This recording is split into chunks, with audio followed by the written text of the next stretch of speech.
Hello दोस्तों, projection की series में आपका स्वागत है। आज की इस वीडियो में हम बात करेंगे वॉल्यूम एनालिसिस के बारे में। वॉल्यूम का आपको चार्ट पर कुछ इस तरीके से ग्राफ देखने को मिलेगा।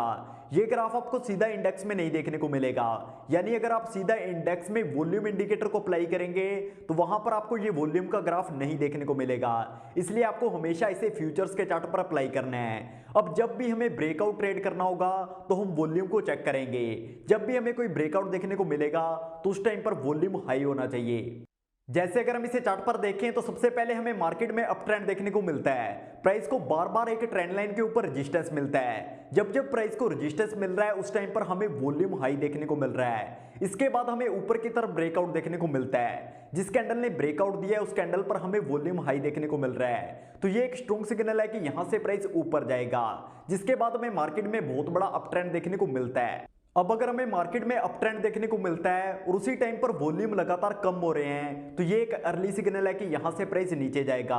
जैसे अगर हम इसे चार्ट पर देखें तो प्राइस लगातार हायर हाई बना रहा है और वॉल्यूम लगातार कम हो रहे हैं, तो यहां पर हमें पहले ही सिग्नल मिल चुका है कि यहां से प्राइस नीचे जाएगा।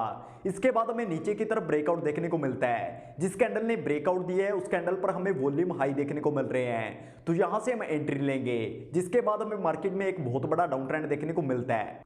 लेकिन दोस्तों हम वॉल्यूम की हेल्प से फेक ब्रेकआउट्स को भी पकड़ सकते हैं। जैसे अगर हम इसे चार्ट पर देखें तो प्राइस को एक हॉरिजॉन्टल लाइन के ऊपर बार बार सपोर्ट मिल रहा है। इसके बाद प्राइस वापस से सपोर्ट लाइन के पास आता है और उसी टाइम पर हमें वॉल्यूम लो देखने को मिलते हैं। तो यहां पर हमें वॉल्यूम इंडिकेटर ने पहले इंडिकेट कर दिया है कि अगर हमें यहां पर ब्रेकआउट देखने को मिलता है तो ये एक फेक ब्रेकआउट होगा, क्योंकि यहां पर वॉल्यूम लो है। दोस्तों हमें वॉल्यूम में सिर्फ चार चीजें ही देखने को मिल सकती हैं। जैसे अगर प्राइस बढ़ रहा है और वॉल्यूम भी बढ़ रहा है तो ये एक स्ट्रॉन्ग बुली सिग्नल है। लेकिन अगर प्राइस बढ़ रहा है और वॉल्यूम कम हो रहा है तो ये एक रिवर्सल का साइन है। अब अगर प्राइस गिर रहा है और वॉल्यूम बढ़ रहा है तो ये एक स्ट्रॉन्ग बेरी सिग्नल है। लेकिन अगर प्राइस भी गिर रहा है और वॉल्यूम भी गिर रहा है तो ये एक रिवर्सल का साइन है। तो आई होप आपको वॉल्यूम इंडिकेटर के बारे में सब कुछ अच्छे से समझ आ गया होगा। तो फिर मिलेंगे प्राइजेक्शन की वीडियो नंबर 12 में।